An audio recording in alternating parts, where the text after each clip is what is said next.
ಹರಿ ಓಂ ಶ್ರೀ ಗುರುಭ್ಯೋ ನಮಃ ಶ್ರೀ ಪರಮಗುರುಭ್ಯೋ ನಮಃ ಶ್ರೀಮದಾನಂದತೀರ್ಥ ಭಗವತ್ಪಾದಾಚಾರ್ಯ ಗುರುಭ್ಯೋ ನಮಃ ಶ್ರೀ ವೇದವ್ಯಾಸ ಲಕ್ಷ್ಮೀ ನರಸಿಂಹಾಯ ನಮಃ.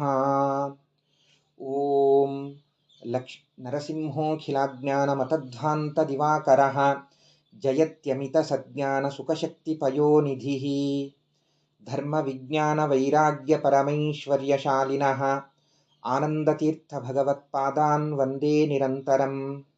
ನಮೋಸ್ತು ತಾತ್ವಿಕಾ ದೇವಾಃ ವಿಷ್ಣುಭಕ್ತಿಪರಾಯಣಾಃ ಧರ್ಮಮಾರ್ಗೇ ಪ್ರೇರಯಂತು ಭವಂತಃ ಸರ್ವ ಏವ ಹಿ. ಯಸ್ಯ ವಾಕ್ ಕಾಮಧೇನುರ್ನಃ ಕಾಮಿತಾರ್ಥಾನ್ ಪ್ರಯಚ್ಛತಿ ಸೇವೇತಂ ಜಯಯೋಗೀಂದ್ರಂ ಕಾಮಬಾಣಚ್ಛಿದಂ ಸದಾ. ತಪೋ ವಿದ್ಯಾ ವಿರಕ್ತ್ಯಾದಿ ಸದ್ಗುಣೌಘಾಕರಾನಹಂ ವಾದಿರಾಜ ಗುರುನ್ ವಂದೇ ಹಯಗ್ರೀವ ಪದಾಶ್ರಯಾನ್. ಶ್ರೀಮತೋ ರಾಘವೇಂದ್ರಸ್ಯ ನಮಾಮಿ ಪದಪಂಕಜೇ ಕಾಮಿತಾಶೇಷಕಲ್ಯಾಣ ಕಲನಾ ಕಲ್ಪಪಾದಪೌ. ಅನಧಿತ್ಯ ಮಹಾಭಾಷ್ಯಂ ವ್ಯಾಖ್ಯಾತಂ ಯದನುಗ್ರಹಾತ್ ವಂದೇ ತಂ ವಿಧಿನಾ ಸತ್ಯನಿಧಿಂ ಸಜ್ಞಾನಸಿದ್ಧಯೇ. ಯೈರಹಂ ಶುಕವತ್ ಸಮ್ಯಕ್ ಶಿಕ್ಷಿತೋಸ್ಮಿ ಕೃಪಾಲುಭಿಃ ತಾನ್ ವಂದೇ ಜ್ಞಾನಪಂಚಾಸ್ಯಾನ್ ಧೇನುಪಾಚಾರ್ಯ ಸೇವಕಾನ್.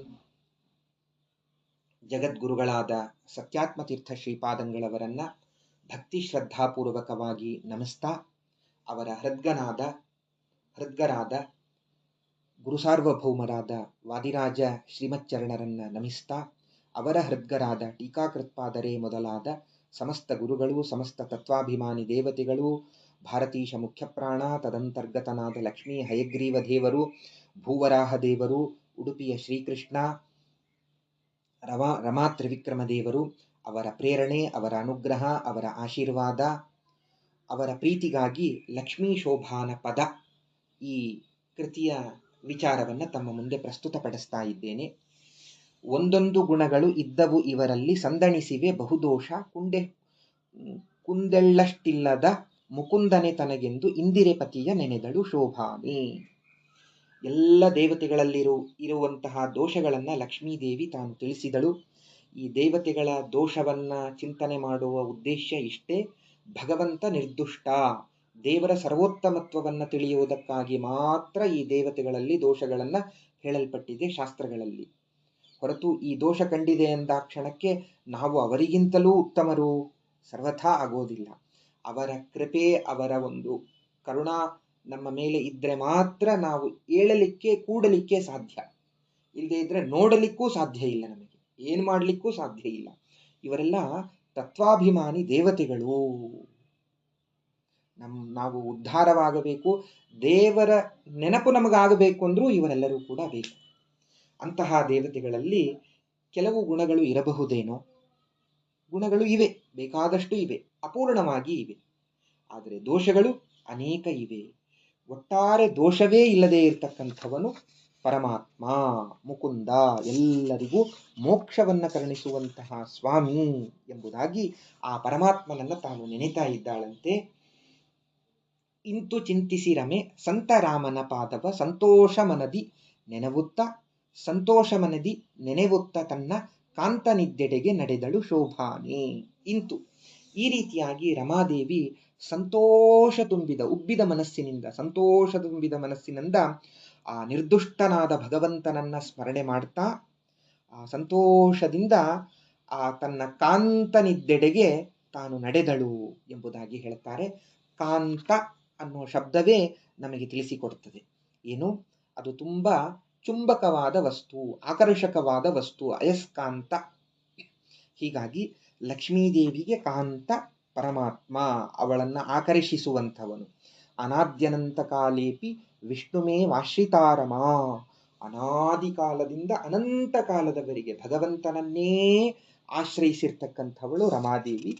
ಆ ಲಕ್ಷ್ಮೀದೇವಿ ಭಗವಂತನ ಇದ್ದ ಕಡೆಗೆ ತಾನು ಹೊರಟಿದ್ದಾಳೆ. ಎಂಥ ಸೌಂದರ್ಯ ಭಗವಂತನದು! ಅನಂತ ಮನ್ಮಥರನ್ನ ಮೀರಿಸುವಂತಹ ಸೌಂದರ್ಯ ದೇವರದು. ಎಂಥ ಚಂದವಾಗಿದ್ದ ಚೆಲುವಿನಿಂದೇ ಗುರುತಿಸಿಕೊಳ್ಳಲ್ಪಟ್ಟಂಥವನು ಪರಮಾತ್ಮ. ಅಂತಹ ಭಗವಂತನನ್ನ ಅನಾದಿ ಕಾಲದಿಂದ ನೋಡ್ತಾ ಇದ್ದಂತಹ ಲಕ್ಷ್ಮೀದೇವಿ ಮತ್ತೆ ಆ ಭಗವಂತನ ಸೌಂದರ್ಯವನ್ನ ನೋಡ್ತಾ ತಾನು ಆಸ್ವಾದಿಸ್ತಾ ಇದ್ದಾಳೆ ಎಂಬುದಾಗಿ ತನ್ನ ಇವನೇ ತನ್ನ ಪತಿ ಎಂಬುದಾಗಿ ಅನುಸಂಧಾನವನ್ನ ಮಾಡ್ತಾ ಆ ಭಗವಂತ ಇದ್ದ ಕಡೆಗೆ ಹೆಜ್ಜೆಯನ್ನ ಹಾಕ್ತಾ ಇದ್ದಾಳಂತೆ. ಕಂದರ್ಪ ಕೋಟಿಗಳ ಗೆಲುವ ಸೌಂದರ್ಯದ ಅಂಥ ಭಗವಂತನ ಸೌಂದರ್ಯ ಎಂಬುದಾಗಿ ಹೇಳ್ತಾ ಇದ್ದಾರೆ. ಶಾಸ್ತ್ರದಲ್ಲಿ ಪರಮತಃ ಸೇತೋನ್ಮಾನ ಸಂಬಂಧ ಭೇದವ್ಯಪದೇಶೇಭ್ಯ ಈ ಸೂತ್ರದಲ್ಲಿ, ಇದರ ಭಾಷ್ಯದಲ್ಲಿ ಆಚಾರ್ಯರು ತಿಳಿಸುವಂತೆ ಆನಂದಾದಿ ಗುಣಗಳು ಹೇಗೆ ಅಪ್ರಾಕೃತವಾಗಿವೆಯೋ ಭಗವಂತನ ಸೌಂದರ್ಯವೂ ಕೂಡ ಲೋಕವಿಲಕ್ಷಣವಾದಂಥದ್ದು, ಅಪೂರ್ವವಾದಂಥದ್ದು. ಅಲೌಕಿಕ ಸೌಂದರ್ಯ ಜ್ಞಾನಾದಿ ಸ್ತಚ್ಛಬ್ದೈರೇವ ಭಣ್ಯತೆ. ಅಂತಹ ಸೌಂದರ್ಯ ಭಗವಂತನದು. ಸರ್ವಲಕ್ಷಣ ಲಕ್ಷಣ್ಯ ಪರಮಾತ್ಮ. ಸಹಸ್ರನಾಮ ಹೇಳುವಂತೆ ಆ ಶರೀರದ ಲಕ್ಷಣವನ್ನ ಹೇಳಬೇಕಾದ್ರೆ ಭಗವಂತನ ನಂತರದಲ್ಲಿ ಮುಖ್ಯ ಪ್ರಾಣದೇವರು, ವಾಯುದೇವರು, ಬ್ರಹ್ಮದೇವರು ಅವರು ಆ ಎಲ್ಲ ಲಕ್ಷಣಗಳಿಂದ ಕೂಡಿದ್ದಾರೆ. ಭಗವಂತನ ಲಕ್ಷಣಗಳು ಹೆಚ್ಚು ಸ್ಪಷ್ಟ, ಅದಕ್ಕಿಂತಲೂ ಕಿಂಚಿದ ಅಸ್ಪಷ್ಟ ವಾಯುದೇವರದು. ಮುಂದಿನವರಿಗೆಲ್ಲ ಅಷ್ಟು ಶರೀರದ ಲಕ್ಷಣಗಳಿಲ್ಲ. ಪ್ರಾಯೋ ದೇವಾಶ್ಚ ಋಷಯೋ ನ ಸರ್ವ ಶುಭಲಕ್ಷಣಾ ರತೆ ವಿಷ್ಣುಂ ಸುರಶ್ರೇಷ್ಠಂ ಬ್ರಹ್ಮಾಣಂ ವಾಪ್ಯನಂತರಂ ಎಂಬುದಾಗಿ ಇಲ್ಲಿ ನಮಗೆ ತಿಳಿಸಿಕೊಡ್ತಾ ಇದ್ದಾರೆ ಶಾಸ್ತ್ರ. ಎಷ್ಟೆಷ್ಟು ದೇಹದ ಲಕ್ಷಣಗಳು ಅದ್ಭುತವಾಗಿ ಇರ್ತವೋ ಅವರ ಜ್ಞಾನ ಅಷ್ಟು ಸ್ಪಷ್ಟವಾಗಿ ಇರ್ತದೆ. 32 ಲಕ್ಷಣ ಉಳ್ಳಂಥವರು ವಾಯುದೇವರು, ಅವರಿಗೆ ಅಜ್ಞಾನವಿಲ್ಲ, ಶುದ್ಧವಾದ ಜ್ಞಾನ. ಅದಕ್ಕಿಂತಲೂ ಸ್ಪಷ್ಟವಾದದ್ದು, ಅನಂತ ಸ್ಪಷ್ಟವಾದಂತಹದ್ದು ಭಗವಂತನ ಶರೀರದ ಲಕ್ಷಣಗಳು. ತದನಂತರ ದೇವತೆಗಳು ಋಷಿಗಳಲ್ಲಿ ಕಡಿಮೆಯಾಗುತ್ತಾ ಬರ್ತದೆ ಅಂತ ಹೇಳ್ತಾರೆ. ಈ ಕಡೆಗೆ ದೇವತೆಗಳು, ದೈತ್ಯರು ಎಲ್ಲರೂ ಸಾಲಾಗಿ ಕೂತಿದ್ದಾರೆ. ಅವರನ್ನ ಲಕ್ಷ್ಮೀದೇವಿ ನೋಡಿದ್ಲಂತೆ, ನೋಡಿ ನಕ್ಕಳಂತೆ. ಲಕ್ಷ್ಮೀದೇವಿ ಅವಳ ಮನಸ್ಸು ನೆಲೆಯೋದು ಭಗವಂತನಲ್ಲಿ ಮಾತ್ರ. ಹೀಗಾಗಿ ಇವರಲ್ಲಿ ಆಕೆಯ ಮನಸ್ಸು ಸಾಲಾಗಿ ಎಲ್ಲ ದೇವತೆಗಳು, ದೈತ್ಯರು ಕೂತ್ಕೊಂಡಿದ್ರು. ಜಗಜ್ಜನನಿಯಾದಂತಹ ಲಕ್ಷ್ಮೀದೇವಿ, ಜಗಜ್ಜನಕನಾದ ಪರಮಾತ್ಮ ಇವರ ವಿವಾಹವನ್ನ ನೋಡಿ ಆಶೀರ್ವಾದವನ್ನ ಪಡ್ಕೊಂಡು ವಿವಾಹವನ್ನ ನೋಡೋದೇ ಒಂದು ಸಂಭ್ರಮ. ಅದಕ್ಕಾಗಿ ದೇವತೆಗಳೆಲ್ಲ ಕೂತಿದ್ರಂತೆ, ದೈತ್ಯರೂ ಕೂತಿದ್ರು, ಅಸುರರೂ ಅಲ್ಲಿ ಕೂತ್ಕೊಂಡಿದ್ರು. ಈ ತರಹದ 2 ಸಾಲುಗಳಲ್ಲಿ ಅವರು ಕೂತಿದ್ರು. ಲಕ್ಷ್ಮೀದೇವಿ ಅವರ ಕಡೆಗೆ ಚಿತ್ತವನ್ನೂ ತಾನು ಕೊಡಲಿಲ್ಲ. ಸುತ್ತಲೂ ನೋಡಿದ್ಲು, ಚಿತ್ತವನ್ನೂ ಕೊಡಲಿಲ್ಲ. ಏನಿವರೆಲ್ಲ ಅಂತ ನಸುನಕ್ಕು ಬಿಟ್ಲಂತೆ. ಯಾರೂ ನನಗೆ ಸರಿಯಾದವರಲ್ಲ. ಗಂಧರ್ವ ಯಕ್ಷ ಸುರ ಸಿದ್ಧ ಚಾರಣ ಕ್ರೈವಿಷ್ಟಪೇಯಾದಿಷು ನಾನ್ವವಿಂದತ. ಗಂಧರ್ವರಲ್ಲಿ, ಯಕ್ಷರಲ್ಲಿ, ಅಸುರರಲ್ಲಿ, ಸಿದ್ಧರಲ್ಲಿ, ಚಾರಣರಲ್ಲಿ, ದೇವತೆಗಳಲ್ಲಿ ತನಗೆ ಒಪ್ಪುವಂತಹ ವರ ಸಿಗಲೇ ಇಲ್ಲ ಅವಳಿಗೆ, ಲಕ್ಷ್ಮೀದೇವಿಗೆ. ತಾನು ನಸುನಕ್ಕೂ ಅಲ್ಲಿಂದ ತಾನು ಮುಂದೆ ಸಾಗಿದ್ಲು. ಪುರುಷೋತ್ತಮನ ಕಂಡು ನಮಿಸಿದಳು.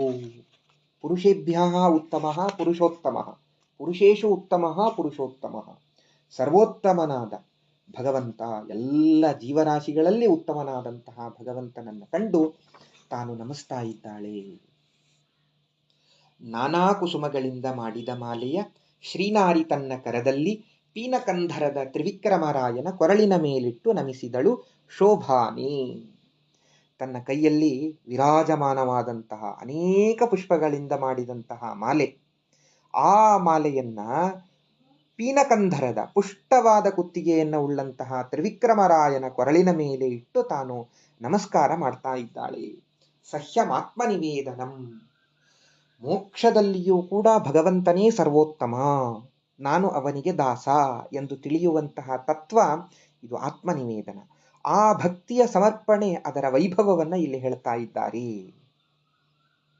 ಹೀಗಾಗಿ ಭಗವಂತನನ್ನು ಸದಾಕಾಲ ಲಕ್ಷ್ಮೀದೇವಿ ಆಶ್ರಯಿಸಿಕೊಂಡು ಇದ್ದದ್ದರಿಂದ ನಿತ್ಯಾಶ್ರಯಾದಭಿಹಿತಾಪಿ ರಮಾ ಸದಾಶ್ರೀಹಿ. ಆ ಲಕ್ಷ್ಮೀದೇವಿಯನ್ನ ಶ್ರೀ ಅಂತ ಕರೀತಾರೆ ಶಾಸ್ತ್ರದಲ್ಲಿ. ಆದ್ದರಿಂದ ಶ್ರೀನಾರಿ, ಸದಾಕಾಲ ಭಗವಂತನನ್ನೇ ಆಶ್ರಯಿಸಿಕೊಂಡಿರ್ತಕ್ಕಂತಹ ಆ ನಾರಿ ಆ ಪೀನಕಂಧರದ ತ್ರಿವಿಕ್ರಮರಾಯನ ಕೊರಳಿನ ಮೇಲೆ ಇಟ್ಟು ತಾನು ನಮಿಸ್ತಾ ಇದ್ದಾಳೆ. ಆತ್ಮನಿವೇದನ, ಭಕ್ತಿಯ ಸಮರ್ಪಣೆಯ ವೈಭವ, ತನ್ನನ್ನು ತಾನು ಸಮರ್ಪಣೆ ಮಾಡಿಕೊಳ್ತಾ ಇದ್ದಾಳೆ. ನಾನಾ ಕುಸುಮಗಳಿಂದ ಮಾಡಿದ ಮಾಲೆ. ಪಾರಿಜಾತ ಪುಷ್ಪಕ್ಕೆ ಬ್ರಹ್ಮದೇವರು, ವಾಯುದೇವರು, ಕಲ್ಹಾರ ಪುಷ್ಪಕ್ಕೆ ಭೀಮಸೇನ ದೇವರು, ಪುನ್ನಾಗ ಪುಷ್ಪಕ್ಕೆ ಗರುಡ, ಬಿಳಿಯ ಹೂಗಳಿಗೆ ರುದ್ರದೇವರು, ಹೀಗೆ ಒಂದೊಂದು ಹೂಗಳಿಗೆ ಭಗವಂತನ ಆಜ್ಞಾನುಸಾರವಾಗಿ ಆ ಎಲ್ಲ ದೇವತೆಗಳು ನಿಯಾಮಕರಾಗಿದ್ದಾರೆ, ಅಭಿಮಾನಿಗಳಾಗಿದ್ದಾರೆ. ಆ ಹೂಗಳನ್ನು ಅಲ್ಲಿ ಸಮರ್ಪಣೆ ಮಾಡ್ತಾ ಇದ್ದಾರೆ. ಕೆಲವು ಹೂಗಳು ಕೆಲವು ದೇವತೆಗಳಿಗೆ ಬರೋದಿಲ್ಲ. ತುಳಸಿ ಕೆಲವರಿಗೆ ಬರೋದಿಲ್ಲ, ಕೇದಗಿ ಕೆಲವು ದೇವತೆಗಳಿಗೆ ಬರೋದಿಲ್ಲ. ಆದರೆ ಭಗವಂತ ನಾನಾ ಕುಸುಮಗಳಿಂದ ಮಾಡಿದ ಎಲ್ಲ ಹೂಗಳಿಂದ ಕೂಡಿದಂತಹ ಮಾಲೆಯನ್ನ ಭಗವಂತನ ಕೊರಳಿನಲ್ಲಿ ಇಟ್ಟು ತಾನು ನಮಸ್ಕಾರ ಮಾಡ್ತಾ ಇದ್ದಾಳಂತೆ. ಎಂಥ ಆಭರಣಗಳನ್ನು ಭಗವಂತ ಹಾಕ್ಕೊಂಡಿದ್ದಾನೆ, ಎಂಥ ನವರತ್ನದ ಕಿರೀಟ. ಅವನ ಕೈಯಲ್ಲಿ ಕಡಗವನ್ನ ಹಾಕ್ಕೊಂಡಿದ್ದಾನೆ. ಆ ಕಡಗ ಸಾರಿ ಹೇಳ್ತಾ ಇತ್ತಂತೆ, ನಾನು ದುಷ್ಟಮರ್ದನ ಈ ಪರಮಾತ್ಮ ಅಂತ. ಅದಕ್ಕೆ ಸಂಕೇತವಾಗಿ ಭಗವಂತ ಕೈಯಲ್ಲಿ ಕಡಗಗಳನ್ನು ಹಾಕ್ಕೊಂಡಿದ್ದಂತೆ. ಹೀಗೆ ಅನೇಕ ಅಲಂಕಾರಗಳಿಂದ ಅಲಂಕೃತನಾಗಿದ್ದ ಆ ಪರಮಾತ್ಮನಿಗೆ ಮಹಾಲಕ್ಷ್ಮಿ ವಧುವಾದಳು ಎಂಬುದಾಗಿ ಇಲ್ಲಿ ನಮಗೆ ತಿಳಿಸಿಕೊಡ್ತಾ ಇದ್ದಾರೆ. ಯಾವಾಗ ಮಾಲೆಯನ್ನು ಹಾಕಿ ಆ ಭಗವಂತನ ಪಕ್ಕದಲ್ಲಿ ನಿಂತು ವಧುವಾದಳು, ಆಗ ಎಂತೆಂಥ ಲಕ್ಷ್ಮೀನಾರಾಯಣರ ಸ್ವಯಂವರದ ಸಂಕೇತವಾಗಿ ಕೊಂಬುಗಳು, ಕಹಳೆಗಳು, ತಾಳಗಳು, ಮದ್ದಳೆಗಳು, ತಮ್ಮಟೆಗಳು, ಭೇರಿಗಳು, ಪಟಹಗಳು ಭಂ ಭಂ ಎಂಬುದಾಗಿ ಶಬ್ದವನ್ನು ಮಾಡುತ್ತಾ, ಶಂಖಗಳು, ಡೊಳ್ಳು, ಮೌರಿಗಳು, ಹೀಗೆ ಅನೇಕ ಬಗೆಯ ವಾದ್ಯಗಳು ಆ ಸಮುದ್ರ ರಾಜನ ಮನೆಯಲ್ಲಿ ಶಬ್ದ ಮಾಡಿದವು. ಅದನ್ನೆಲ್ಲ ಬಾರಿಸಿದರು. ಷೋಡಶೋಪಚಾರವನ್ನ, ಪೂಜೆಯನ್ನ ಮಾಡ್ತಾ ಇದ್ದಾನಂತೆ ಅಳಿಯನಿಗೆ ಸಮುದ್ರ ರಾಜ. ಸಾಕ್ಷಾತ್ ಭಗವಂತ ಅಲ್ಲಿ ಅಳಿಯನಾಗಿ ಸಿಕ್ಕಿದ್ದಾನೆ. ಆ ಅಳಿಯನಿಗೆ ಪೂಜೆಯನ್ನ ಸಮರ್ಪಣೆ ಮಾಡಿದ ಸಿಂಧುರಾಜ. ಅರ್ಘ್ಯ, ಪಾದ್ಯ, ಆಚಮನ ಇವೇ ಮೊದಲಾದ ಮಧುಪರ್ಕ, ಪುನರಾಚಮನ, ಸ್ನಾನ, ವಸ್ತ್ರ, ಗಂಧ, ಪುಷ್ಪ, ಯಜ್ಞೋಪವೀತ, ಧೂಪ, ದೀಪ, ನೈವೇದ್ಯ, ಮಹಾಮಂಗಳಾರತಿ, ನಮಸ್ಕಾರ, ಪ್ರದಕ್ಷಿಣೆ, ಸಮರ್ಪಣೆ, ಹೀಗೆ ಅರ್ಘ್ಯಪಾದ್ಯ ಪೂಜೆಯನ್ನ ಇತ್ತು ಅಳಿಯನಿಗೆ. ಒಗ್ಗಿದ ಮನದಿಂದ ಧಾರೆ ಎರೆದನೆ ಸಿಂಧು ಸದ್ಗತಿ ಇತ್ತು ಸಲಹೆಂದ. ಅನಾದಿ ಕಾಲದಿಂದ ಈಕೆ ನಿನ್ನ ಕನ್ಯೆ ಸ್ವಾಮಿ, ನನ್ನ ಮಗಳಾಗಿ ನನ್ನ ಒಂದು ಪೂರ್ವ ಕರ್ಮದಿಂದ ಪುಣ್ಯದಿಂದ ಹುಟ್ಟಿದ್ದಾಳೆ. ಆ ತ್ವದೀಯಂ ವಸ್ತು ಗೋವಿಂದ ತುಭ್ಯಮೇವ ಸಮರ್ಪಯಿ, ನಿನಗೆ ಅದನ್ನು ನಾನು ಸಮರ್ಪಣೆ ಮಾಡ್ತಾ ಇದ್ದೇನೆ. ನೀನು ನನಗೆ ಸದ್ಗತಿಯನ್ನು ಕೊಟ್ಟು ಸಲಹಬೇಕು ಎಂಬುದಾಗಿ ಆ ಷೋಡಶೋಪಚಾರ ಪೂಜೆಯನ್ನು ಮಾಡಿ ಆ ಕನ್ಯೆಯನ್ನು ಧಾರೆ ಎರೆದು ಕೊಟ್ಟು ತನಗೆ ಸದ್ಗತಿಯಾಗಬೇಕು ಅಂತ ಕೇಳ್ತಾ ಇದ್ದಾನೆ. ವಸಿಷ್ಠ ಮೊದಲಾದ, ನಾರದರೆ ಮೊದಲಾದಂಥವರು ವೇದೋಕ್ತ ಮಂತ್ರಗಳನ್ನು ಹೇಳ್ತಾ ಇದ್ದಾರೆ. ವಧೂವರರ ಮೇಲೆ ಶೋಭಾನದ ಅಕ್ಷತೆ ಅದನ್ನು ಸಮರ್ಪಣೆ ಮಾಡ್ತಾ ಇದ್ದಾರೆ. ಮುತ್ತಿನ ಅಕ್ಷತೆ ಅಂತ ಹಿಂದೆ ಪ್ರಸ್ತುತವಾಗಿತ್ತು, ಆ ತರಹದ ಅಕ್ಷತೆಯನ್ನ ಅಲ್ಲಿ ಸಮರ್ಪಣೆ ಮಾಡ್ತಾ ಇದ್ದಾರೆ. ನಾರದರು, ತುಂಬುರು ಈ ಭಗವಂತನ ಮಹಿಮೆಯನ್ನ ಹಾಡಿ ಹೊಗಳ್ತಾ ಇದ್ದಾರಂತೆ, ಸ್ತುತಿಸ್ತಾ ಇದ್ದಾರಂತೆ.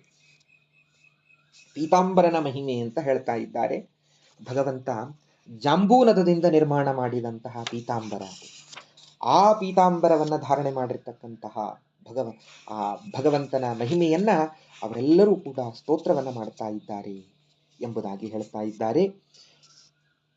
ಆ ದೇವತೆಗಳೆಲ್ಲರೂ ಕೂಡ ಪಾರಿಜಾತ ತರುವಿನ ಹೂವಿನಿಂದ ಹೂಮಳೆಯನ್ನ ಗರಿತಾ ಇದ್ದಾರಂತೆ ಪರಮಾತ್ಮನ ಮೇಲೆ ಎಂಬುದಾಗಿ ಇಲ್ಲಿ ನಮಗೆ ತಿಳಿಸಿಕೊಡ್ತಾ ಇದ್ದಾರೆ.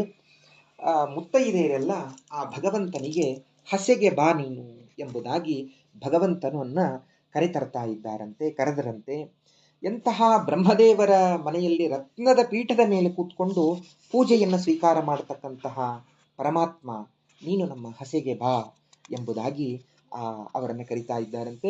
ಮುಖ್ಯ ಪ್ರಾಣದೇವರ ಮನೆಯಲ್ಲಿ ಭಾರತೀ ದೇವಿ ನಿನ್ನ ಸೊಸೆ ಏನೆಲ್ಲ ಅಡಿಗೆಗಳನ್ನು ಮಾಡಿರ್ತಾಳೆ, ಅದೆಂಥ ಪಾಯಸ, ರಸಾಯನ, ಅವುಗಳನ್ನು ಸ್ವೀಕಾರ ಮಾಡುವಂತಹ ಮುಖ್ಯ ಪ್ರಾಣ ನೀನು ಹಸೆಗೆ ಬಾ ಎಂಬುದಾಗಿ ಕರೀತಾ ಇದ್ದಾರೆ. ರುದ್ರದೇವರ ಮನೆಯಲ್ಲಿ ಪಾರ್ವತೀ ದೇವಿಯರು ಅದೆಂಥ ಸ್ವಾದು ಅನ್ನಗಳನ್ನ ಮಾಡಿ, ಅಡಿಗೆಗಳನ್ನು ಮಾಡಿ ನಿನಗೆ ಬಡಿಸ್ತಾರೆ. ಆ ಕೈಲಾಸದಲ್ಲಿ ನರಸಿಂಹ ರೂಪದಿಂದ ಇದ್ದು ಪೂಜೆಯನ್ನು ಸ್ವೀಕಾರ ಮಾಡುವಂತಹ ಸ್ವಾಮಿ ನೀನು ನಮ್ಮ ಹಸೆಗೆ ಬಾ ಎಂಬುದಾಗಿ ಅಲ್ಲಿ ನಮ್ಮನ್ನ ಆ ಸ್ತೋತ್ರದಿಂದ ಕರೀತಾ ಇದ್ದಾರೆ. ಹೀಗೆ ಅನೇಕ ರೀತಿಯಾಗಿ ಆ ಹಸೆಗೆ ಬಾ ಎಂಬುದಾಗಿ ಕರೀತಾ ಇದ್ದಾರೆ. ಈ ವರುಣ ಸಮುದ್ರ ರಾಜ ಯಾರ್ಯಾರಿಗೆ ಏನೇನನ್ನ ಕೊಟ್ಟ ಅನ್ನುವಂತಹ ಮಾತನ್ನ ರಾಜರು ನಮಗೆ ತಿಳಿಸಿಕೊಡ್ತಾ ಇದ್ದಾರೆ. ಚತುರ್ಮುಖ ಬ್ರಹ್ಮ ಕ್ಷುದಯ ಕಳೆವ ನವರತ್ನ ಮಾಲೆಯ ಮುದದಿಂದ ವಾರಿಧಿ ವಿಧಿಗಿತ್ತ. ಸಮುದ್ರ ರಾಜ ಹಸಿವು ನೀರಡಿಕೆಯನ್ನ ಪರಿಹಾರ ಮಾಡಬಲ್ಲಂತಹ ಒಂದು ನವರತ್ನದ ಮಾಲೆ, ಅದನ್ನ ಸಂತೋಷದಿಂದ ಬ್ರಹ್ಮದೇವರಿಗೆ ಕೊಡ್ತಾ ಇದ್ದಾನೆ. ಅದೇ ರೀತಿಯಾದ ಒಂದು ಹಾರವನ್ನ ವಾಯುದೇವರಿಗೆ ತಾನು ಕೊಡ್ತಾ ಇದ್ದಾನೆ. ರುದ್ರದೇವರಿಗೆ ಚಂದ್ರನ ಒಂದು ಕಲೆಯನ್ನ ಕೊಡ್ತಾ ಇದ್ದಾನೆ. ಸಮುದ್ರ ಮಥನವನ್ನ ಮಾಡುವಾಗ ಚಂದ್ರನೂ ಕೂಡ ಸಮುದ್ರ ಮಥನ ಕಾಲದಲ್ಲಿ ಪ್ರಾದುರ್ಭಾವಗೊಂಡ, ಹೀಗಾಗಿ ಅವನೂ ಒಂದು ರತ್ನ, ಆ ರತ್ನವನ್ನ ಧರಿಸಲಿಕ್ಕೆ ರುದ್ರದೇವರಿಗೆ ತಾನು ಕೊಡ್ತಾ ಇದ್ದಾನಂತೆ. ಇಂದ್ರ ವರುಣ ಶಕ್ರ ಮೊದಲಾದ ದಿಕ್ಪಾಲಕರಿಗೆ, ಇಂದ್ರ ಮೊದಲಾದ ದಿಕ್ಪಾಲಕರಿಗೆ ಆ ವರುಣ 4 ದಂತಗಳಿಂದ ಕೂಡಿರ್ತಕ್ಕಂತಹ ಒಳ್ಳೆ ಮದಭರಿತವಾದ ಆನೆಗಳನ್ನ ತಾನು ಕೊಡ್ತಾ ಇದ್ದಾನಂತೆ. ಕೊಟ್ಟು ಮಧುಮಕ್ಕಳಿಗೆ ದೀರ್ಘಾಯುಷ್ಯ ಇರಲಿ ಅಂತ ಪ್ರಾರ್ಥನೆಯನ್ನ ಮಾಡ್ತಾ ಇದ್ದಾನಂತೆ ಅವರಿಗೆ. ಮತ್ತೆ ದೇವೇಂದ್ರನಿಗೆ ಅವನಿಗೆ ಸಾಲಿಲ್ಲ ಮನಸ್ಸಿಗೆ, ಮತ್ತೆ ಪಾರಿಜಾತ ಪುಷ್ಪವನ್ನ ಕೊಟ್ಟನಂತೆ. ಮನಸ್ಸನ್ನ ಸೆಳೆಯುವಂತಹ ಅಪ್ಸರಾಸ್ತ್ರೀಯರನ್ನ 10,000 ಅಪ್ಸರಾಸ್ತ್ರೀಯರನ್ನ ಕೊಟ್ಟನಂತೆ. ಕೊಟ್ಟು ನನಗೆ ಹರಿಭಕ್ತಿ ನನ್ನ ಮನಸ್ಸಿನಲ್ಲಿ ಬೆಳೆಯಲಿ ಎಂಬುದಾಗಿ ತಾನು ಕೇಳ್ಕೊಳ್ತಾ ಇದ್ದಾನಂತೆ. ಇಂದ್ರನಿಗೆ ಐರಾವತವನ್ನ ಕೊಟ್ಟ, ಪಾರಿಜಾತ ವೃಕ್ಷವನ್ನ ಕೊಟ್ಟ, ಅಪ್ಸರಾಸ್ತ್ರೀಯರನ್ನ ಕೊಟ್ಟ. ವಾಯುದೇವರು ಭಗವಂತನಲ್ಲಿ, ಹನುಮಂತ ದೇವರು ರಾಮದೇವರಿಗೆ ಕೇಳಿರ್ತಕ್ಕಂಥದ್ದು ಭಕ್ತಿಯೊಂದನ್ನೇ ಭಗವಂತನಿಗೆ ಕೇಳಬೇಕು. ಅದು ಒಂದು ಇದ್ರೆ ಜೀವನದಲ್ಲಿ ಎಲ್ಲವನ್ನೂ ನಾವು ಗಳಿಸ್ಕೊಳ್ಳಬಹುದು. ಭಕ್ತಿಯನ್ನ ದೇವರಲ್ಲಿ ಕೇಳಬೇಕು. ಅದು ಭಕ್ತಿಯನ್ನ ಕೇಳೋದು ಮಾತ್ರ ಭಗವಂತನಿಗೆ ಪ್ರೀತಿಕಾರಕ. ಭಕ್ತಿಯನ್ನ ಮನಸ್ಸಿನಲ್ಲಿ ತಾನು ಕೇಳ್ತಾ ಇದ್ದಾನೆ. ಯಾವುದೇ ಸೇವೆಯನ್ನ ಮಾಡಲಿ, ಏನೇ ಸಮರ್ಪಣೆ ಮಾಡಲಿ, ಏನೇ ಸತ್ಕಾರ್ಯವನ್ನ ಮಾಡಲಿ, ಹರಿ ಗುರುಗಳು ದೊಡ್ಡವರು ಎಲ್ಲರಲ್ಲೂ ಕೂಡ ಭಕ್ತಿಯನ್ನ ಮಾತ್ರ ನಾವು ಬೀಳಬೇಕು. ಹೊಳೆಯುವಂತಹ ನವರತ್ನದ ರಾಶಿಗಳನ್ನ ಎಲ್ಲ ದೇವತೆಗಳಿಗೆ, ಅಮರರಿಗೆ ತಾನು ಕೊಡ್ತಾ ಇದ್ದಾನಂತೆ ಸಮುದ್ರ ರಾಜ. ಅವರಿಗೆ ವೈಭವದಿಂದ ಅವರ ಭೋಜನದ ಇದನ್ನು ಕೂಡ ಹೇಳ್ತಾ ಇದ್ದಾರೆ. ದೊಡ್ಡ ನವರತ್ನಮಯವಾದಂತಹ ಒಂದು ಅರಮನೆಯನ್ನ ನಿರ್ಮಾಣ ಮಾಡಿ ತನ್ನ ಅಳಿಯ ಸ್ಥಿರವಾಗಿ ಅಲ್ಲಿ ವಾಸವಾಗಿರಬೇಕು ಅಂತ. ಎಲ್ಲವೂ ಕೂಡ ಲೌಕಿಕವಾದ ದೃಷ್ಟಿಯಿಂದ ಅನಂತ ಬ್ರಹ್ಮಾಂಡಗಳು ಆ ಭಗವಂತನ ರೋಮದಲ್ಲಿ ಇವೆ. ಅದನ್ನು ವಾಯುದೇವರು ಬ್ರಹ್ಮದೇವರು ನೋಡಿದರು ಅಂತ ಹೇಳ್ತಾರೆ. ಅಂತಹ ಬ್ರಹ್ಮನಿಗೆ ವರುಣ ಕಡಿಸಿದ ಮನೆ ಏನು? ಆದರೆ ನನ್ನದೊಂದು ಸೇವೆ ಭಗವಂತ ನಾನು ಸಮರ್ಪಣೆ ಮಾಡ್ತೇನೆ ಅಂತ ಸಮರ್ಪಣೆ ಮಾಡ್ತಾ ಇದ್ದಾನಂತೆ.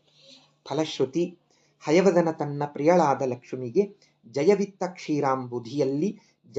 ಕ್ಷೀರಾಂಬುಧಿಯಲ್ಲಿ ಶ್ರೀಕೃಷ್ಣ ದಯದಿ ನಮ್ಮೆಲ್ಲರ ಸಲಹಲಿ ಶೋಭಾನೆ.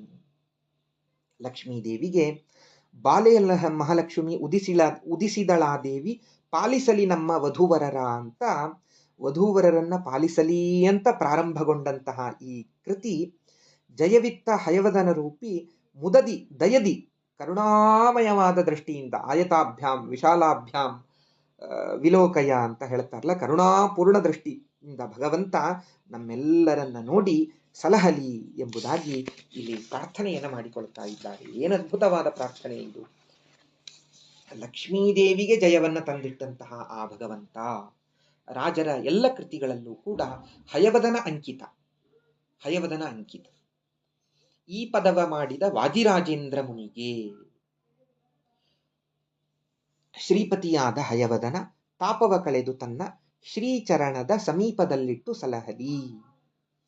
ಭಗವಂತ ಈ ಕೃತಿಯನ್ನು ಮಾಡಿರ್ತಕ್ಕಂತಹ ವಾದಿರಾಜೇಂದ್ರ ಮುನಿಗಳು ಆ ಶ್ರೀಪತಿಯಾದ ಹಯವದನ ತಾಪವನ್ನು ಕಳೆದು, ವಾದಿರಾಜರಿಗೆ ತಾಪವಲ್ಲ ನಮಗೆ ತಾಪ, ಪಠಿಸುವಂತಹ ನಮ್ಮಂತಹ ಭಕ್ತರಿಗೆ ತಾಪವನ್ನ ಕಳೆದು ಶ್ರೀಚರಣ ಸಮೀಪದಲ್ಲಿಟ್ಟು, ಆ ಭಗವಂತ ತನ್ನ ಪಾದದ ಸಮೀಪದಲ್ಲಿ ಇಟ್ಟು ನಮ್ಮನ್ನ ಕರುಣಿಸಲಿ, ರಕ್ಷಣೆ ಮಾಡಲಿ. ವಾದಿರಾಜೇಂದ್ರ ಮುನಿ ಎಂಬುದಾಗಿ ತಮ್ಮನ್ನ ತಾವು ಪರಿಚಯ ಮಾಡಿಕೊಳ್ತಾ ಇದ್ದಾರೆ. ಇದಕ್ಕೆ ಅನೇಕರು ಅನೇಕ ರೀತಿ ವ್ಯಾಖ್ಯಾನವನ್ನು ಮಾಡಿದ್ದಾರೆ. ವಾದಿರಾಜ ಹಯಗ್ರೀವ, ವಾದಿರಾಜ ಅನ್ನೋದೇ ಪರಮಾತ್ಮನ ಹೆಸರು. ಇಂದ್ರ ಸ್ವಾಮಿ ಯಸ್ಯ ಸಹ ತಾದೃಶಃ ಮುನಿ ಮನನಶೀಲ ಎಂಬುದಾಗಿ ಹೇಳ್ತಾ ಇದ್ದಾರೆ. ವಾದಿರಾಜ ಎನಿಸುವಂತಹ ಹಯಗ್ರೀವ ನಾಮಕ ಪರಮಾತ್ಮ ಅವನೇ ತಮಗೆ ಇಂದ್ರನಾಗಿದ್ದಾನೆ, ಸ್ವಾಮಿಯಾಗಿದ್ದಾನೆ. ತಾವು ಆ ಭಗವಂತನನ್ನ ಮನನ ಮಾಡಿ ಯುಕ್ತಿಗಳಿಂದ ಅವನ ಸರ್ವೋತ್ತಮತ್ವವನ್ನು ತಿಳ್ಕೊಂಡು ಮುನಿಗಳು ಅಂತ ಅನಿಸಿದ್ದಾರೆ. ಅವನ ದೋಷ ದೂರ ಅಂತ ತಾವು ತಿಳಿದು ಜಗತ್ತಿಗೆ ತಿಳಿಸಿ ಮುನಿಗಳು ಅಂತ ಅನಿಸಿದ್ದಾರೆ. ಹೀಗಾಗಿ ಅಂತಹ ಮನನಶೀಲರಾದ ವಾದಿರಾಜೇಂದ್ರ ಮುನಿ ಅಂತಹ ನಾನು ಈ ರಚನೆಯನ್ನು ಮಾಡಿದ್ದೇನೆ. ಇಂತು ಸ್ವಪ್ನದಲ್ಲಿ ಕೊಂಡಾಡಿಸಿಕೊಂಡ ಲಕ್ಷ್ಮೀಕಾಂತನ ಕಂದನೆನಿಸುವ ಸಂತರ ಮೆಚ್ಚಿನ ವಾದಿರಾಜೇಂದ್ರ ಮುನಿ ಪಂಥದಿ ಪೇಳಿದ ಪದವಿದು ಶೋಭಾನೆ. ಸ್ವಪ್ನದಲ್ಲಿ ಭಾಗವತಾದಿ ಶಾಸ್ತ್ರಗಳನ್ನು ಅಸ್ಥಿಗತ ಮಾಡಿಕೊಂಡಿರ್ತಕ್ಕಂತಹ ಎಲ್ಲ ಪುರಾಣ ಶಾಸ್ತ್ರಗಳನ್ನು, ಸಮಗ್ರವಾದ ಬ್ರಹ್ಮಮೀಮಾಂಸಾ, ಅಪಾರವಾದ ವೇದಗಳು, ಉಪನಿಷತ್ತುಗಳು, ಪಂಚರಾತ್ರಾದಿ ಆಗಮಗಳು, ಪುರಾಣಗಳು ಎಲ್ಲವನ್ನೂ ಅಸ್ಥಿಗತವನ್ನಾಗಿ ಮಾಡಿಕೊಂಡಿರ್ತಕ್ಕಂಥ ಮಹಾನುಭಾವರು, ಆತ್ಮಸಾತ್ ಮಾಡಿಕೊಂಡಿರ್ತಕ್ಕಂಥ ಮಹಾನುಭಾವರು ಸದಾಕಾಲ ಅದನ್ನು ಚಿಂತನೆ ಮಾಡ್ತಾ ಇರ್ತಾರೆ. ಸಂಧ್ಯಾಧಿಕರಣದಲ್ಲಿ ತಿಳಿಸಿದಂತೆ ಆ ತೈಜಸ ನಾಮಕ ಭಗವಂತ ಸ್ವಪ್ನದಲ್ಲಿ ಅದನ್ನು ತೋರಿಸಿದ ಅವರಿಗೆ. ಭಗವಂತ ಅದನ್ನು ಅವರು ಸ್ವಪ್ನದಲ್ಲಿ ಸ್ತೋತ್ರ ಮಾಡಿದರು ಮಹಾನುಭಾವರು. ಆ ಲಕ್ಷ್ಮೀನಾರಾಯಣರ ವಿವಾಹ, ಲಕ್ಷ್ಮಿಯ ಸ್ವಯಂವರ ಅದನ್ನು ಕಂಡು ಅವರು ತಾವು ಅದನ್ನು ಸ್ತೋತ್ರ ಮಾಡಿದರು. ಕೊಂಡಾಡಿಸಿಕೊಂಡ ಭಗವಂತ ಅವರಿಂದ. ಅದನ್ನ ಆ ಒಂದು ಸ್ತೋತ್ರ ಏನಿತ್ತಲ್ಲ, ತಾವು ಮಾಡಿರ್ತಕ್ಕಂತಹ ಸ್ತೋತ್ರ, ಈ ಅರಸಪ್ಪ ನಾಯಕನ ಅಳಿಯ ಅವನ ಪೇಟದಲ್ಲಿ ಹಾವು ಇದ್ದು ಕಡಿದು ಅವನು ಸತ್ತಾಗ, ಸ್ವಾಮಿ ಈ ಸ್ತೋತ್ರ ನಾನು ನನ್ನಿಂದ ಕೊಂಡಾಡಿಸಿಕೊಂಡ ಸ್ತೋತ್ರ ಈತನನ್ನ ರಕ್ಷಿಸಲಿ ಎಂಬ ಪಂಥದಿಂದ ಅದನ್ನ ಹಾಡಿದರು. ಅವರಿಗೆ ಆ ಕೃತಿಯನ್ನ ಕೊಟ್ಟರು. ಅವನು ಬದುಕಿ ಬಂದ. ಸಂತರ ಮೆಚ್ಚಿನ ಮಧ್ವಾಚಾರ್ಯರೇ ಮೊದಲಾದ ಪದ್ಮನಾಭ ತೀರ್ಥರು, ಟೀಕಾಕೃತ್ಪಾದರು, ವಾಗೀಶ ತೀರ್ಥರೇ ಮೊದಲಾದ ಮಹಾನುಭಾವರು, ವಿಷ್ಣು ತೀರ್ಥರು, ಆಚಾರ್ಯರ ತಮ್ಮಂದಿರು, ಅಂತಹ ಸಂತರ ಮೆಚ್ಚಿನ ವಾದಿರಾಜೇಂದ್ರ ಮುನಿ ಎಂಬುದಾಗಿ ಹೇಳ್ತಾರೆ. ಶ್ರೀಯರಸ ಹಯವದನ ಪ್ರಿಯವಾದಿರಾಜ ರಾಯ ರಚಿಸಿದ ಪದವಿದು ಆಯುಷ್ಯ ಭವಿಷ್ಯ ದಿನದಿನಕ್ಕೆ ಹೆಚ್ಚುವುದು ನಿರಾಯಸದಿಂದ ಸುಖಿಪರು. ಲಕ್ಷ್ಮೀದೇವಿಯ ಅರಸನಾದ ಹಯವದನ ನಾಮಕ ಪರಮಾತ್ಮ ಅವರಿಗೆ ಅತ್ಯಂತ ಪ್ರಿಯರಾದ ವಾದಿರಾಜ ಮುನಿಗಳು ರಚಿಸಿರ್ತಕ್ಕಂತಹ ಪದವಿದು. ಇದನ್ನು ಪಠಿಸುವುದರಿಂದ ಉತ್ತಮವಾದ ಆಯುಷ್ಯ, ಅದ್ಭುತವಾದ ಭವಿಷ್ಯ, ಸಾತ್ವಿಕವಾದ ಸಂಪತ್ತು ಎಲ್ಲವೂ ಸಿಗತ್ತೆ, ಹೆಚ್ಚಿಸ್ತದೆ. ನಿರಾಯಾಸದಿಂದ, ಆಯಾಸವಿಲ್ಲದೆ ನಾವು ಸುಖಿಸ್ತೇವೆ ಅನ್ನುವಂತಹ ಫಲವನ್ನ ಹೇಳ್ತಾ ಇದ್ದಾರೆ. ಈ ಬ್ರಹ್ಮದೇವರ ಪ್ರಳಯದಲ್ಲಿ ಪ್ರತಿನಿತ್ಯ ನಡೆಯುವಂತಹ ವಿವಾಹ ಇದು. ಎಲ್ಲ ದೇವತೆಗಳಿಗೆ ವಿನೋದವನ್ನ ಪಡಿಸುವಂತಹದ್ದು, ಹೆಜ್ಜೆ ಹೆಜ್ಜೆಗೆ ಅಸುರರನ್ನ ಮೋಹಕ್ಕೆ ಒಳಪಡಿಸುವಂತಹ ಭಗವಂತನ ನರನಂತೆ ನಟನೆ ಇದು, ಅಸುರರನ್ನ ಮೋಹ ಒಳಪಡಿಸುವಂತಹ ನಟನೆ ಇದು ಅನ್ನುವಂತಹ ಮಾತನ್ನು ಹೇಳ್ತಾ ಇದ್ದಾರೆ. ಮದುವೆಯ ಮನೆಯಲ್ಲಿ ಈ ಪದವ ಪಾಡಿದರೆ ಮದುಮಕ್ಕಳಿಗೆ ಮುದಬಹುದು, ವಧುಗಳಿಗೆ ಓಲೆ ಭಾಗ್ಯ ದಿನದನಕ್ಕೆ ಹೆಚ್ಚುವುದು ಮದನನಯ್ಯನ ಕೃಪೆಯಿಂದ. ಅದ್ಭುತ ಅಂದ್ರೆ ಅದ್ಭುತ. ರಾಜರಿಗೆ ಸರಿಸಾಟಿ ರಾಜರೇ. ಬೇರೆ ಮತಗಳಲ್ಲಿ ಅನೇಕ ತರಹದ ಸ್ತೋತ್ರಗಳನ್ನ ಮಾಡಿದ್ದಾರೆ. ಆ ತರಹದ ಸ್ತೋತ್ರಗಳಿಗೆ ಪ್ರತಿಯಾಗಿ ಸ್ತೋತ್ರವನ್ನ ಮಾಡಿದವರು ಅಂದ್ರೆ ವಾದಿರಾಜರು. ಆ ಸ್ತೋತ್ರ ಸಾಹಿತ್ಯದಲ್ಲೇ ಅಪೂರ್ವವಾದಂತಹ ಸ್ತೋತ್ರ ಅಶ್ವಧಾಟಿಯಲ್ಲಿ ನಿರ್ಮಾಣವಾದ ದಶಾವತಾರ ಸ್ತುತಿ. ಒಂದೇ ಎರಡೇ, ಎಲ್ಲವೂ ಕೃತಿಗಳೂ ಅದ್ಭುತ. ಎಲ್ಲವೂ ಸಕ್ಕರೆಯ ಅಚ್ಚಿನಲ್ಲಿ ಕೈ, ಕಣ್ಣು, ಮೂಗು, ಪಾದ ಎಲ್ಲವೂ ಸಿಹಿನೇ. ರಾಜರ ಎಲ್ಲ ಕೃತಿಗಳೂ ಅದ್ಭುತ. ಮದುವೆಯ ಮನೆಯಲ್ಲಿ ಈ ಪದವನ್ನ ಪಾಡಿದರೆ ಮದುಮಕ್ಕಳು ಸಂತೋಷದಿಂದ ಇರ್ತಾರೆ. ಮದನ ಜನಕ ಕೃತಿಪತಿ ಪ್ರದ್ಯುಮ್ನ, ಆತನ ದಯೆಯಿಂದ ಮದುಮಕ್ಕಳಿಗೆ ಸುಖ ಸಿದ್ಧಿಸ್ತದೆ. ಓಲೆ ಭಾಗ್ಯ, ವೈಧವ್ಯ ಯೋಗ ಇದ್ರೆ ಇದನ್ನ ಪಠನ ಮಾಡಿದರೆ ಎಲ್ಲ ದೋಷಗಳೂ ಪರಿಹಾರವಾಗ್ತದೆ, ಸೌಮಂಗಲ್ಯ ಸುದೀರ್ಘವಾಗಿ ಸಿದ್ಧಿಸ್ತದೆ ಅನ್ನುವಂತಹ ಮಾತು ಫಲವನ್ನ ಇಲ್ಲಿ ಹೇಳ್ತಾ ಇದ್ದಾರೆ. ಅದ್ಭುತ. ಶೋಭಾನವೆನ್ನಿರೆ ಸುರರುಳು ಸುಭಗನಿಗೆ, ಶೋಭಾನವೆನ್ನಿ ಸುಗುಣನಿಗೆ, ಶೋಭಾನವೆನ್ನಿರೆ ತ್ರಿವಿಕ್ರಮರಾಯಗೆ, ಶೋಭಾನವೆನ್ನಿ ಸುರಪ್ರಿಯಗೆ, ಶೋಭಾನಿ. ಶ್ರೀಕೃಷ್ಣಾರ್ಪಣಮಸ್ತು. ಅನಿಸ್ತಾ ನನ್ನ ವಿದ್ಯಾಗುರುಗಳಾದಂತಹ ಮಹಾನುಭಾವರಾದ ಸತ್ಯಧ್ಯಾನ ವಿದ್ಯಾಪೀಠದ ಕುಲಪತಿಗಳಾದ ಮಾಹುಲಿ ಆಚಾರ್ಯರು. ಅವರ ಅನುಗ್ರಹ ಆಶೀರ್ವಾದದಿಂದ ಎರಡಕ್ಷರ ನನಗೆ ಬರುತ್ತದೆ, ಮಾತಾಡಲಿಕ್ಕೆ ಸಾಧ್ಯ. ಅಂಥ ಮಹಾನುಭಾವರನ್ನ ನಮಿಸ್ತಾ, ಇದರಲ್ಲಿ ಏನು ಗುಣವಿದ್ದರೂ ಕೂಡ ಅದು ಅವ್ರದೇ, ಏನೇ ದೋಷವಿದ್ದರೂ ಕೂಡ ಅದು ನಂದೇ. ಭಗವಂತನ ಸರ್ವೋತ್ತಮತ್ವ, ಗುಣಪೂರ್ಣತ್ವ, ದೋಷ ದೂರತ್ವ ಇವುಗಳಿಗೆ ಧಕ್ಕೆಯಾಗದೇ ಇದ್ದಂತೆ, ದೇವತಾರ ತಾರತಮ್ಯ ಧಕ್ಕೆಯಾಗದೇ ಇದ್ದಂತೆ ಏನು ಹೇಳಿದ್ದೇನೋ ಅದೆಲ್ಲ ಗುಣ ಅದು ನಮ್ಮ ಗುರುಗಳಿಂದ ಬಂದದ್ದು. ದೋಷ ಇದು ನನ್ನಲ್ಲಿ ಇರುವಂತಹದ್ದು. ಅದೇ ರೀತಿಯಾಗಿ ನನಗೆ ವಿಶೇಷವಾಗಿ ಅನುಗ್ರಹವನ್ನು ಮಾಡಿದ, ಮಂತ್ರಾಕ್ಷತೆ ಕಾಲಕಾಲಕ್ಕೆ ನನಗೆ ಎಲ್ಲ ಆಪತ್ತುಗಳಿಂದ ರಕ್ಷಣೆ ಮಾಡುವಂತಹ ಶ್ರೀಮದ್ ಉತ್ತರಾದಿ ಮಠಾಧೀಶರಾದ ಸತ್ಯಾತ್ಮತೀರ್ಥ ಶ್ರೀಪಾದಂಗಳವರು, ಶ್ರೀ ಶ್ರೀ ಸತ್ಯಾತ್ಮತೀರ್ಥ ಶ್ರೀಪಾದಂಗಳವರು ಗುರು ಸಾರ್ವಭೌಮರು, ಮಹಾನುಭಾವರು. ಅವರ ಅನುಗ್ರಹ ಆಶೀರ್ವಾದವೂ ಕೂಡ ನನಗೆ ಇದೆ.